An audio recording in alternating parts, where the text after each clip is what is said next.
नमस्कार। मैं फिर से आया हूँ एक बार आप लोगों के लिए एक नई बहाली भारत सरकार द्वारा गृह मंत्रालय द्वारा सीमा सुरक्षा बल से लड़ाका पदों के लिए ऑनलाइन आवेदन किए गए हैं, मांगे गए हैं ऑनलाइन आवेदन, और जिसमें हम जानेंगे कौन सा पोस्ट के लिए क्या योग्यता है, कितना वेतनमान है, कितना सीट है, वो सब हम आपको बता रहे हैं। देखिए, ASI-DM ड्राफ्टमैन ग्रेड 3 का आया टोटल 1 सीट है और कारपेंटर का टोटल 4 सीट है और नलसाज का सीट 2 है और कांस्टेबल सीवरमैन का सीट भी 2 है और कांस्टेबल जनरेटर ऑपरेटर के लिए 24 सीट है और कांस्टेबल जनरेटर मैकेनिकल के लिए 28 सीट है और कांस्टेबल लाइनमैन के लिए 11 सीट है। अब हम जानते हैं OBC के लिए कितने सीट है, SC के लिए कितना सीट है, EBC का कितना सीट है और महिलाओं के लिए कितना सीट है और अभूतपूर्व सैनिकों के लिए कितना सीट है। देखिए, हम जानेंगे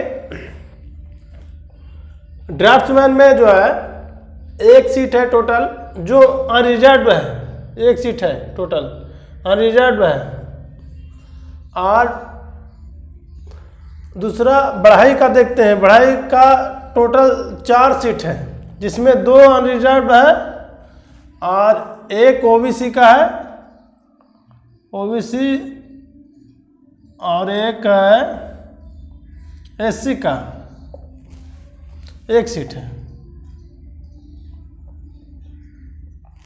SC की, टोटल 4 सीट हो गया और बढ़ाई का टोटल 4 सीट हो गया। अब नलसाज का देखते हैं, नलसाज का टोटल 2 सीट है जो अनरिजर्व्ड है, 2 सीट है जो अनरिजर्व्ड है।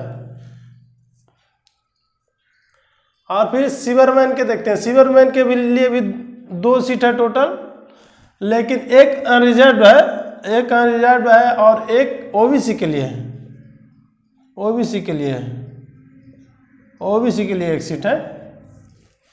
और जनरेटर ऑपरेटर के लिए टोटल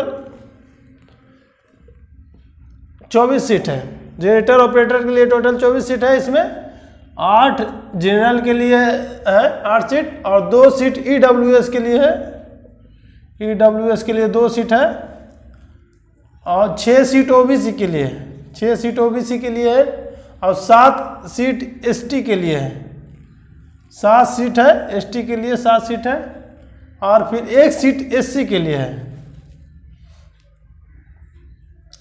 और 2 सीट जो अभूतपूर्व सैनिक हैं उनके लिए है और 3 सीट 10% महिलाओं के लिए है, 3 सीट।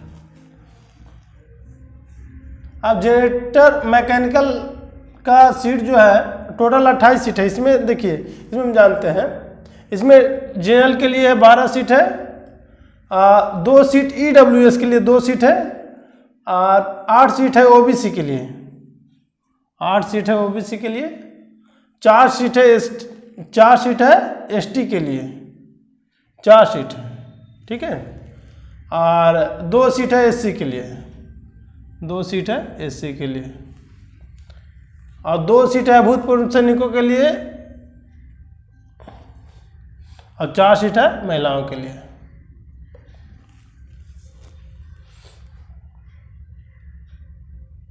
अब आते हैं कांस्टेबल लाइनमैन के लिए। लाइनमैन के लिए टोटल 11 सीटें हैं जिनमें 6 अनरिजर्व के लिए है और 1 EWS के लिए है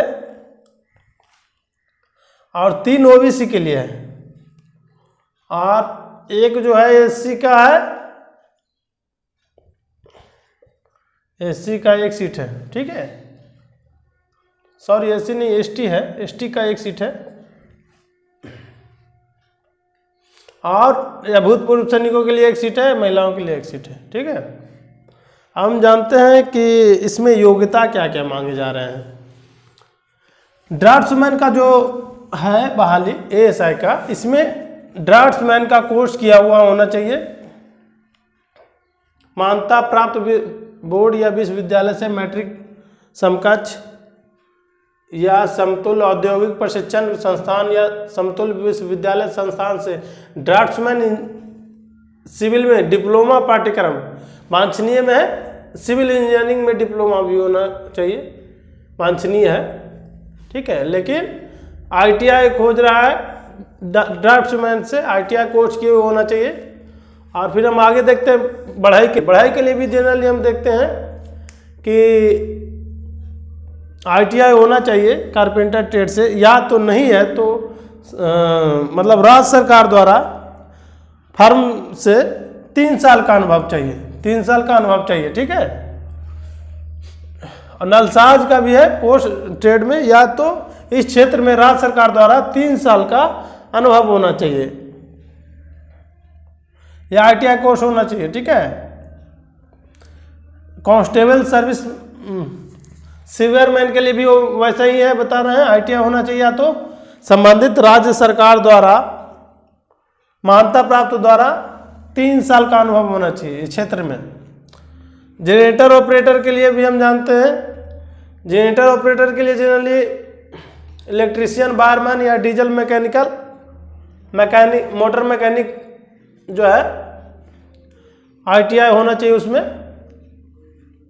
इलेक्ट्रीशियन में, वायरमैन में, डीजल या मोटर मैकेनिक में ITI होना चाहिए जनरेटर ऑपरेटर के लिए। और जनरेटर कांस्टेबल जनरेटर मैकेनिकल के लिए